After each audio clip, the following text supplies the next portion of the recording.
Good morning class. Vivekanand Chaudhary महाविद्यालय से आज मैं आपके सामने बीए फर्स्ट सेमेस्टर में जो हमारा टॉपिक है चेतना, उसके बारे में आज हम थोड़ा सा डिस्कस करेंगे। तो चेतना के बारे में जैसा कि मैंने आपको कल क्लास में बता ही दिया था, कॉन्शियसनेस क्या होती है। जब कोई पर्सन अपने पूरे होश में रह करके किसी कार्य को करता है, कोई भी एक्टिविटी जब वो करता है तो वो उसकी चेतना की अवस्था होती है। ठीक है, तो अब ऐसा तो है नहीं कि इंसान जो है वो हमेशा चेतना में ही रहता है। कभी कभी अर्धचेतन की स्थिति में भी जाता है, कभी कभी अचेतन भी होता है, फिर वापस चेतन आ जाता है।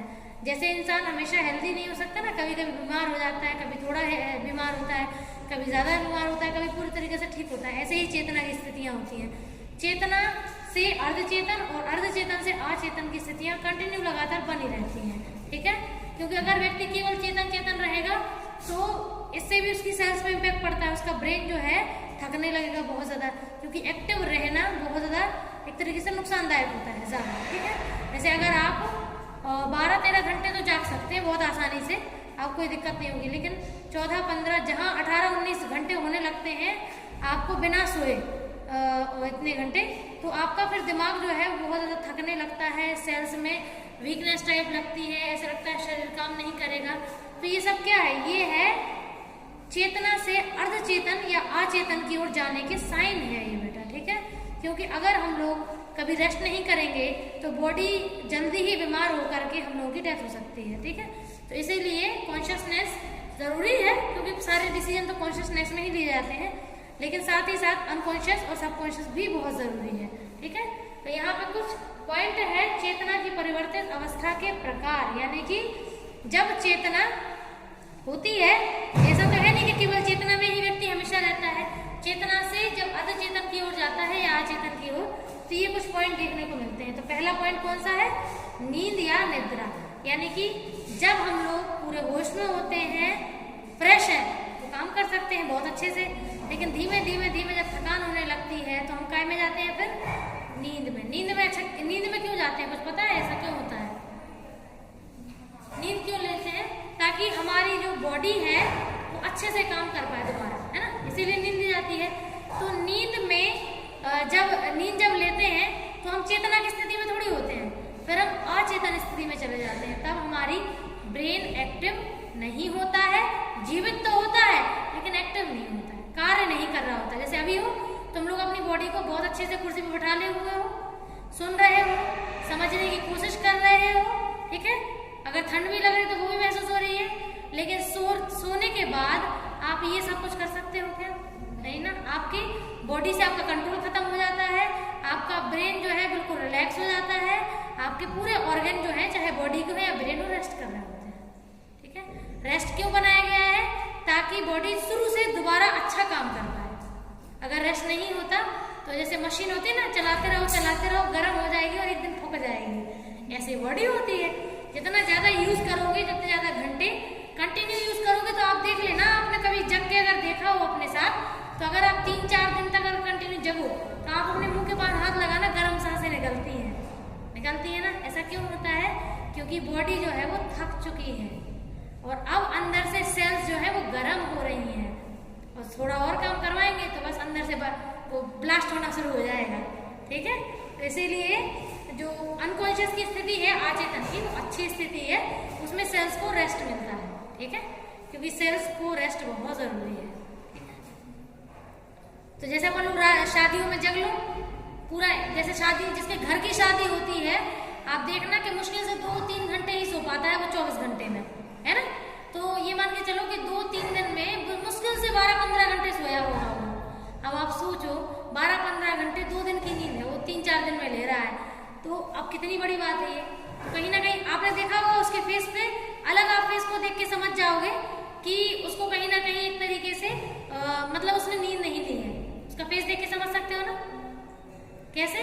क्योंकि सेल्स अंदर से गर्म है, वीक हो रही है और थक चुकी है, इसीलिए। ठीक है, तो ये और आपने देखा होगा कि जब भी हम लोग मोस्टली जब भी हम लोग जैसे अपन लोग रोज जो लिमिटेड से 8 घंटे की नींद है, 6 से 8 घंटे की नींद लेना चाहिए, कंपलसरी होता है।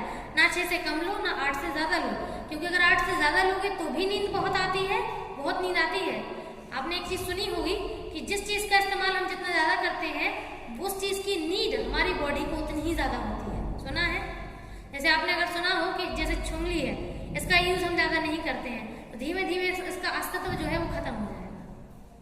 और मुंडी का यूज सबसे ज्यादा करते हैं सर का, तो देखना इसका सर का साइज धीमे धीमे बढ़ेगा। ये फैक्ट है, समझ रहे हो ना? जैसे जो लोग कहते हैं भूख नहीं लगती, अगर वो रोज अपनी डाइट बढ़ाना शुरू कर दे धीमे धीमे आधी आधी रोटी की, तो आप ये एक दिन देखना कि 6 महीने बाद जो लोग 3 रोटी खाते थे उनकी 6-7 रोटी की डाइट हो जाएगी, और 6-7 से कम में वो मानेंगे नहीं। और धीमे धीमे कम कर दो, तो कम करने का जो रूटीन होता है, कम करोगे तो धीमे धीमे आपकी बॉडी फिर कम ही मांगती है। तो ये फिक्स है, ये फैक्ट है कि चाहे नींद हो, खाना हो, कोई भी चीज हो, रेस्ट हो, जो चीज जितनी ज्यादा यूज करेंगे वो उतनी ज्यादा मांगेगा बॉडी, और जितनी कम यूज करेंगे वो उतनी कम मांगेगा। और जो लोग कहते हैं ना कि 6 घंटे से कम सोना भी अच्छा होता है और कोई दिक्कत नहीं है, वो सब लोग बेवकूफ हैं। वास्तव में 6 घंटे से जो कम नींद लेते हैं वो धीमे धीमे बहुत ज्यादा मोटे होते चले जाते हैं, क्योंकि हमारे बॉडी का जो इंटरनल सिस्टम है, जो जैसे आपने ग्लैंड सुना होगा, ग्लैंड वर्ड, ग्रंथियां, तो जो ग्रंथियां होती है ना, उनके जो हार्मोनल चेंजेस होते हैं, जो हार्मोन्स निकलते हैं, वो हार्मोन्स अपोजिट काम करने लगते हैं नींद कम लेने की वजह से।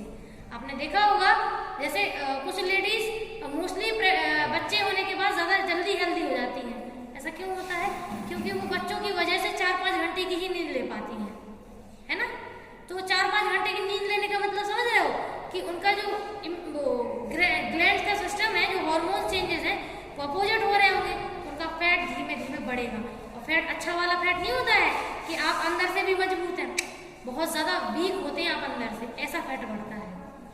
क्योंकि वो ऐसा फैट है ना जो हेल्दी वे में थोड़ी बढ़ रहा है, अनहेल्दी वे में बढ़ रहा है, इसलिए।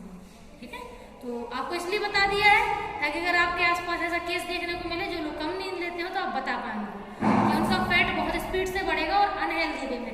अंदर से वो खुद से होंगे और बाहर से देखने में हेल्दी होंगे, वास्तव में हेल्दी होंगे नहीं, है ना? तो ये है, तो नींद जो है अच्छी स्थिति है, चेतना से अचेतन की ओर लेके जाती है। ठीक है, जब आप नींद में होते हैं, अगर आपसे कोई पूछे, आपके पापा ही पूछ रहे हैं कि बताओ बेटा वो कहाँ रखा है, बता दोगे? नहीं बता सकते हो ना, क्योंकि आप चेतन स्थिति में है ही नहीं, आप होश में नहीं है। नेक्स्ट है स्वप्न। तो जब आप सपने देख रहे होते हैं तो भले ही आपके ब्रेन में इमेजेस बनती हैं, बहुत सारे चित्र आपको दिखाई देते हैं, बहुत सारे लोगों के, जैसे मान के चलो आप लोग बेस्ट फ्रेंड हैं, आप लोग एक दूसरे को ही देख रहे हैं सपने में, कोई टीचर नजर आ गया, फैमिली मेंबर नजर आ गए, कोई सिचुएशन नजर आ गई, तो वो इमेज भले ही आप देख रहे हैं और आपके ब्रेन में भी है, लेकिन आप होश में नहीं है। और आप होश में नहीं है तो चेतना की स्थिति में भी नहीं है, फिर आप अर्धचेतन में ही है, भले ही आप सपने देखें तो भी। ठीक है, नेक्स्ट है दिवा स्वप्न। तो कुछ लोग तो भैया दिन में भी ख्यालों में खो जाते हैं, जागती आंखों से, मतलब सोए नहीं होते हैं, जग रहे होते हैं, लेकिन पता नहीं सपने ख्याल देखते देखते कहाँ खो जाते हैं, और उनसे कोई कुछ पूछ रहा है वो जवाब ही नहीं दे रहा है। तो ऐसा भी होता है कि चेतना में होकर के भी व्यक्ति चेतना में नहीं होता है, क्योंकि वो अपने ख्यालों में होता है। ठीक है, वो गाना है आज मैं हवाओं में हूँ, है ना? ऐसे ही बात। ठीक है, नेक्स्ट है मनन। आपने देखा होगा जो लोग अपने अंदर झांकने की कोशिश करते हैं, बहुत सारी चीजों का चिंतन करने की कोशिश करते हैं, अपने अंदर की ओरिजिनल क्वालिटीज को जानने की कोशिश करते हैं, तो वो जो मनन वाली सिचुएशन होती है, तो मनन में व्यक्ति जो होता है वो एक तरीके से अपने अंदर झांकता है, तो उस समय वो बाहरी दुनिया से थोड़ा सा टाइम के लिए हट जाता है। आप जैसे अगर अपने बारे में भी पूरा एनालिसिस कर रहे हो, या फिर मान के चलो आप पढ़ाई कर रहे हो, ठीक है, और पढ़ाई का कोई टॉपिक ऐसा है जिसको आप बहुत सारी चीजों से जोड़ने की कोशिश कर रहे हो, तो आप उस चीज में खो चुके हो ना। ख्याली दुनिया नहीं है ये, ओरिजिनल है, लेकिन आप उन चीजों के बारे में बहुत ज्यादा चिंतन या मनन कर रहे हो। हम ये नहीं कहेंगे कि आप चेतना से एकदम ही हट चुके हो, लेकिन थोड़ा हटे हो। लेकिन अगर आपसे कोई पीछे से पूछेगा कि बताओ ये क्या है, तो आप थोड़ा देर रुक के आप रिप्लाई दे दो, यानी कि आप जल्दी उससे वापस आ सकते हो। ठीक है, नेक्स्ट है सम्मोहन। आपने हिप्नोटाइज गाना सुना ही होगा, हिप्नोटाइज ब्लू आइज, सुना है? तो वो क्या बताता है उस गाने में, पता है? हाँ, क्या होता है सम्मोहन, क्या होता है पता है किसी को? What is hypnotise? किसी को कभी किसी मूवी में देखा है हिप्नोटाइज करते हुए? हाँ सही बोला। और करते क्या है ये बताओ, प्रोसीजर क्या होता है उसका? हाँ देखो ऐसे तो सब तो नहीं कर पाते हैं सम्मोहन। सम्मोहन का मतलब होता है सामने वाले व्यक्ति के दिमाग को अपने कंट्रोल में करना। जादू टोने से नहीं, जादू टोने जैसी कोई चीज होती ही नहीं है, ये सब बेवकूफ बनाने वाली बातें हैं, ठीक है। जो लोग बिना पढ़े लिखे होते हैं या पढ़े लिखे भी होते हैं लेकिन यहाँ से गवार होते हैं, वो बहुत जल्दी मैजिक पर भरोसा करते हैं। वास्तव में मैजिक होता ही नहीं है, केवल लॉजिक होता है। लेकिन वो लॉजिक तब समझेंगे ना जब उनमें लॉजिक यूज करने की क्षमता होगी, जब उनके अंदर इतना दिमाग डेवलप होगा कि वो लॉजिक को समझ पाए। समझ रहे? जब लॉजिक नहीं आता है समझ में तो मैजिक समझ लेते हैं। कहते हैं मैजिक तब तक मैजिक होता है जब तक लॉजिक ना निकल आए। जैसे ही आपने उसमें तर्क निकाल लिया वो मैजिक रहता ही नहीं है, ठीक है। तो सम्मोहन कोई मैजिक नहीं है, सम्मोहन आम इंसान ही करते हैं। अब आप सोचिए, जब कोई एक व्यक्ति दूसरे व्यक्ति के मस्तिष्क में की किरणों को, जो मतलब उसके मस्तिष्क में जो चल रहा है उसको कंट्रोल कर सकता है, तो इसका मतलब है कि बहुत बड़ी बात है ना बेटा, छोटी बात तो है नहीं। मोस्टली क्या होता है कि जो कमरे का एनवायरनमेंट है ना, जो कमरा होता है जहाँ पे सम्मोहन किया जाता है, कमरे की लाइटिंग ऐसी होती है कि आपके ब्रेन की सेल्स जो है वो फुल्ली एक्टिव नहीं रह पाती है, एक फैक्ट, ठीक है। दूसरा कोई भी नॉइज नहीं होता है जहाँ सम्मोहन किया जाता है, वहां पे किसी भी प्रकार का इतना सा भी शोर नहीं होता है। दूसरा पॉइंट। तीसरा, जो सम्मोहन करता है उस व्यक्ति की आवाज इतनी सही होनी चाहिए कि आपके कानों को चुभे ना। तीसरा पॉइंट। चौथा, वो जो शब्द आपको बोल रहा होता है उस समय, वो शब्द भी इतने सही होने चाहिए कि आप उनके शब्दों को बिल्कुल सही समझें। वो मूवी देखिए अपरिचित? अपरिचित किसी ने नहीं देखी? उसमें सम्मोहन करता है वो। उसमें उस पर्सन को जो प्रॉब्लम होती है तो उसको वो बताता वो है नहीं, तो उसको जानने के लिए उसका सम्मोहन करता है, हिप्नोटाइज करता है उसको। इतने फैक्ट हो गए। इसके बाद कुछ ऐसी लाइटिंग वगैरह, जैसे मान के चलो स्क्रीन पे कोई चीज ऐसी दिखाई दे रही है जिसमें पर्सन जो है वो अपने आप का दिमाग जो कंट्रोल है, दिमाग पे से कंट्रोल। जैसे अभी तुम लोगों से कुछ पूछेंगे और तुम लोगों ने सोच लिया कि तुम्हें गलत जवाब देना है, तो तुम गलत ही जवाब दोगे, है ना, सही तो नहीं दोगे ना। इसका मतलब आपके दिमाग पे आपका कंट्रोल है। लेकिन कुछ ऐसी स्क्रीन पे चीजें या कुछ ऐसे इंस्ट्रूमेंट जो आपको दिखाए जाते हैं जिससे आपकी आंखें थकने लगती हैं और आपके मस्तिष्क से आपका कंट्रोल धीमे धीमे धीमे धीमे कम होने लगता है। और जब आपका कंट्रोल कम होगा तो जो कर रहा है आपको हिप्नोटाइज उसका कंट्रोल हो जाएगा ना आपके दिमाग पे। और सब नहीं कर पाते हैं बेटा, बहुत शार्प माइंडेड लोग चाहिए होते हैं। पहले के टाइम पे तो आज से 200 साल पुरानी बात करें, जिन्होंने हिप्नोटाइज थ्योरी स्टार्ट की थी उनका नाम था मेस्मर। मेस्मर ने इतने लोगों को ठीक किया है हिप्नोटाइज करके, क्योंकि देखो क्या होता है ना बेटा, बहुत सारी ऐसी प्रॉब्लम्स होती हैं जो पर्सन सामने से बता नहीं पाता है। कभी कभी ऐसा लगता है कि पता नहीं हम आपको बताएंगे, आप किस किस को बता दो। कभी कभी ये लगता है कि आप हमें क्या समझोगे अगर हम आपको बता देंगे, आप हमारे बारे में क्या सोचोगे। वो गाना ना, कुछ तो लोग कहेंगे, तो ये पॉइंट पहले आ जाता है लोगों के दिमाग में। तो ऐसे कुछ पॉइंट जब दिमाग में होते हैं तो पर्सन बताता नहीं है। और ऐसी चीजें तो बिल्कुल नहीं बताता है जो सोशल में एक्सेप्ट ना हो। जैसे तुमने कोई एक्टिविटी करी, तुम्हें ऐसा लग रहा है कि ये एक्सेप्ट नहीं करेंगे, तो अपने बताओगे क्या? बताओ, अप्रूवल देंगे नहीं अपना कि तुमने सही किया। और अपन को क्या चाहिए होता है? अप्रूवल। सामने वाला ये ना कहे कि तुमने गलत कर दिया और तुम ऐसा कैसे कर सकते हो और तुम मतलब हम तुमसे मतलब नहीं रखेंगे, बातचीत नहीं करेंगे, तो ये तो नहीं चाहिए होता ना किसी को। ऐसा कोई नहीं चाहता, सब यही चाहते हैं अगर हमसे कोई गलती भी होगी तो हमारी सिचुएशन को कोई समझने की कोशिश करे और हमें समझाने की भी कोशिश करे। समझ रहे हो ना? तो ये चीजें हैं, तो इसीलिए बहुत सारी चीजें पर्सन बताता नहीं है। और जब बताता नहीं तो हिप्नोटाइज करके ये चीजें निकाली जाती थी उस समय, ठीक है, हिप्नोटाइज करके निकाल लेते थे। बहुत सारी पुरानी चीजें भी वो निकाल लेते थे जो उसके बचपन में हुई है। आप एक बात हमेशा याद रखना बेटा, हमने बचपन में जितना जो कुछ जिया है ऐसा कभी मत सोचना कि भूल चुके हो, बिल्कुल भी नहीं। हमारी सेल्स में सब कुछ सुरक्षित होता है। बस फर्क ये है कि जब तक हम उसको पे जोर नहीं डालते तब तक याद नहीं। 6 महीना पुरानी बात मान लो, अगर तुमसे कोई पूछे तो जब तक पूछेगा नहीं तो तुम्हें याद नहीं होगी, जब पूछेगा तो थोड़ा जोर डालोगे तो याद आ ही जाएगा। ठीक है, तो ये जो है ना बेटा, ये सबसे खतरनाक है। मूवीज देखी होंगी बहुत सारी, उसमें कई सारे क्रिमिनल को देखा होगा, कई सारे इंटेलिजेंट पर्सन को देखा होगा, तो वो कैसे इतने क्रिमिनल माइंडेड और इंटेलिजेंट होते हैं? दिमाग से। दिमाग ही है जो हर फसाद की जड़ है, चाहे वो अच्छा काम हो या बुरा। तो सम्मोहन से हम लोग सामने वाले के दिमाग को, जैसे मान के चलो जब सम्मोहन स्टार्ट हुआ था तो कई सारे मेंटल पेशेंट को ठीक किया गया है, ठीक है, लेकिन धीमे धीमे ये देखा गया कि जब लोगों ने सम्मोहन की थेरेपी यूज करी और सीख भी लिया, तो कुछ लोग ऐसे होते थे दूसरों के ब्रेन को कंट्रोल करके और उनसे मर्डर वगैरह करवा देते थे। अब देखो उस इंसान की तो कोई गलती है नहीं, जिसका सम्मोहन हुआ है, जिसने मर्डर किया है, इल्जाम तो लेकिन उसी पर लगेगा। तो इसीलिए सम्मोहन थेरेपी को बैंड कर दिया गया है और अब टोटल बंद है। अब किसी को ये लीगल है ही नहीं यूज करना, ठीक है, तो अब सिखाते भी नहीं है सम्मोहन। और अब सही बताएं तो अब पहले जैसा पेशेंस भी नहीं रहा है, लोगों को अपने दिमाग पे बहुत कंट्रोल और अपने दिमाग की बहुत नॉलेज इकट्ठी करनी पड़ती है, ऐसे नहीं सम्मोहन सीख लेते हैं। बहुत शार्प माइंडेड लोग सीख पाते हैं, सभी नहीं सीख पाते हैं, ठीक है, इसीलिए। तो सम्मोहन हो गया। नेक्स्ट है विभ्रम उत्पादक मनोसक्रिय औषधि, ठीक है, इसमें अपना क्या है? औषधि, ठीक है। तो विभ्रम क्या होता है जानते हैं?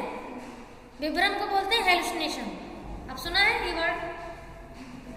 हेलुसिनेशन का मतलब कुछ का कुछ दिखाई देना या कुछ नहीं भी हो तब भी दिखाई देना।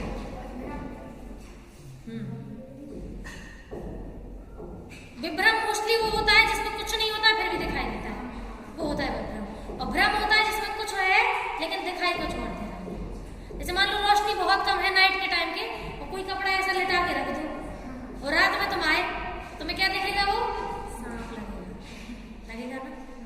तो वो तो इम्पैक्ट था एनवायरमेंट का, वो आपकी आंखों का कोई दोष नहीं था, वो वैसा था ही, वो तो किसी को भी दिखाई देता वैसा, ठीक है। अब विभ्रम क्या होता है? जिसमें कुछ ना हो फिर भी दिखाई दे रहा है।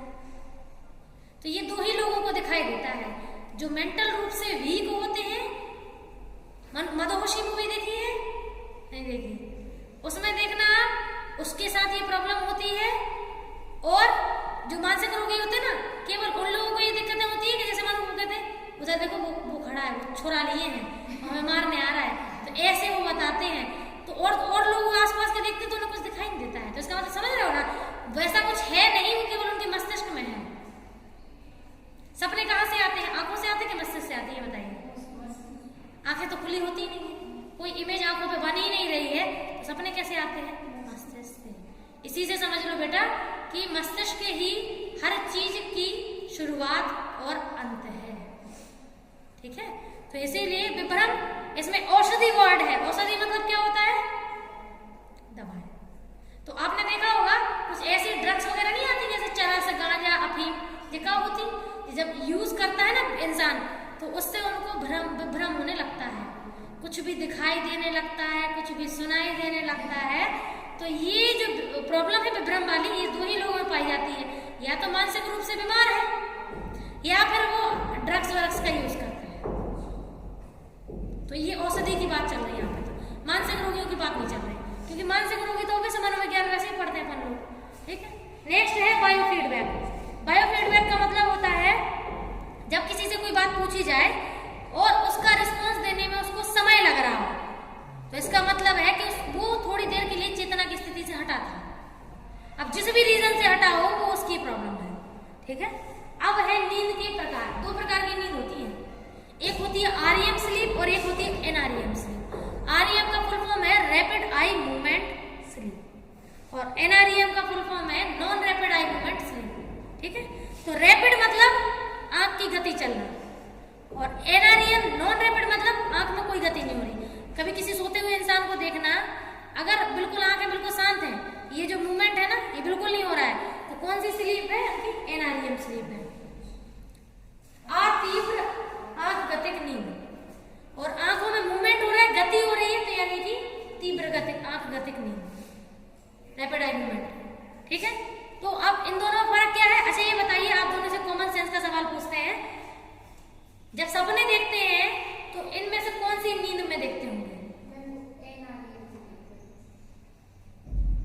अच्छा, और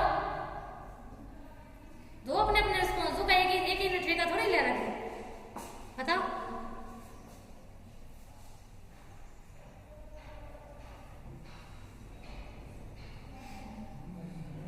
एनआरईएम ही है, सबके अकॉर्डिंग एनआरईएम है, मतलब आंख गति नहीं करती है, सपने देखती है, ये कहने चाहते हो? श्योर हो गए बताओ, हमें तो ये आंसर चाहिए, आंसर जो नहीं है कहीं से। बताओ आंख गति करती होगी या सपने देखते हैं कि नहीं करती होगी? करती होगी। आगे करती है कि नहीं करती है? करती है। तुम्हारे अकॉर्डिंग नहीं करती है गति? गति करती है। अब देखना, जब भी ड्रीम्स देखते हैं पर्सन और उसको तुरंत जगा के देखते